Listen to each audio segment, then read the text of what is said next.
Caleb Williams has left Oklahoma, massive free agent. I don't know, thoughts on this, Pat? I mean, a big one, big name in the portal.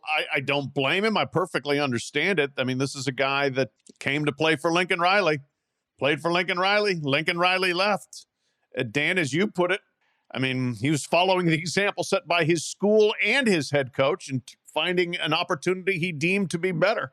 The Caleb Williams piece of this has been really interesting to me in a lot of ways. Like, it's the most interesting story looming over the sport right now because he's really going to end up indicative, and Dan wrote a good column about it, of this era of free agency that we're in.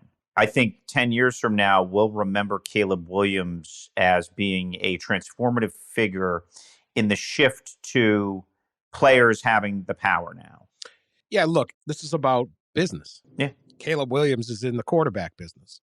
And if you're Caleb Williams and you're his family, and they have done this from the start, as Pete has reported throughout, this is about, how do I get to the league? If Caleb Williams projects to be a top 5 pick in a couple of years, if he is good, he projects to get one of these second quarterback contracts, which, like last year, Josh Allen signed one that could be worth $258 million. It's $150 million guaranteed dollars for Josh Allen. Real good player, but we're not even talking Mahomes. Right. You're talking generations of wealth laying on what happens in the next few years, not just the 2 to get you drafted, but how prepared are you going in? And will you get that second contract? I mean, you're talking tens of millions right away, and then hundreds of millions in the next 7 years. Of course you're going to be like, that matters more than just about anything. Oh, you got to play for the love of the team. Nobody who ever said that had hundreds of millions of dollars laying on the line. And so for Caleb Williams, he goes to Oklahoma because of Lincoln Riley. He didn't grow up in Oklahoma City, he grew up in Washington, D.C.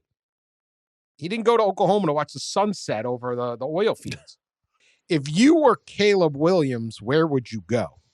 You know, I mean, USC makes a lot of sense. If you want to go play for a guy who has tutored quarterbacks who are starting in the NFL and were number 1 picks, and you want to play in a place where you are going to get a lot of exposure and the NIL opportunities could be through the roof, hard to top USC, in my opinion. I mean, that's a lot right there that fits what they are looking for. If he is in the business of being a quarterback, that would make USC, to me, very hard to beat. Like, the most obvious one to me, and I don't think he'd go there, and I'm not sure he should, but is Michigan. Jim Harbaugh was a 15-year NFL quarterback. He coached Alex Smith in the pros. He took Colin Kaepernick to the Super Bowl. He coached and recruited Andrew Luck. What about like Tony Elliott at Virginia? He had Trevor Lawrence. He had Deshaun Watson, right? Now he's the head coach of Virginia. You're going to step right in there. And there's 2 other aspects to this. Like, if you want to make the biggest splash to me in terms of attention, potential legendary status, I'd go to Notre Dame. Notre Dame's really good, but they need Caleb Williams, right? And it's this huge brand, and you got the whole thing, and they're going to open the season at Ohio State. Like, holy cow, go to Notre Dame. You may not get we're going to promise you this NIL money, but the long play, that's the short cash. The long play money, I would go Notre Dame. It's a much bigger decision and it's not an obvious decision on where to go.